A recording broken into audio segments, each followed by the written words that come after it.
எல்லாருக்கும் வணக்கங்க. இன்றைக்கி பரணி தீபம் ஏற்றுறதுக்காக விளக்கு போய் வாங்கிட்டு வந்திருக்கோம். என்னென்ன விளக்கு வாங்கிட்டு வந்தோம்னு பார்க்கலாங்க. 5 முக தீபம் வாங்கிட்டு வந்திருக்கோங்க. அப்புறம் மண் விளக்கு எல்லாமே வாங்கிட்டு வந்திருக்கோம். நம்ம வாங்கிட்டு வந்த சங்கு தீபம், 5 முக தீபம், மண் விளக்கு எல்லாமே வாங்கிட்டு வந்திருக்கோங்க. பரணி தீபம் இன்றைக்கி வீட்டில் வந்து ஏற்ற போகிறோம். சேசிமா கோலம் போட்டு மஞ்சள் குங்குமம் வச்சு விளக்கு ரெடி பண்ணிட்டோங்க. இப்போ விளக்கு வச்சுட்டோம். 5 முக தீபம் தாங்க இன்றைக்கி வைக்க போகிறோம்.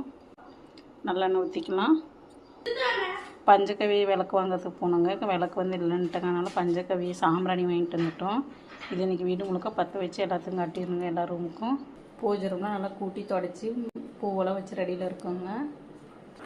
விளக்குக்கு எல்லாத்துக்கும் மஞ்சள் குங்குமம் வச்சிட்ருக்கோம்.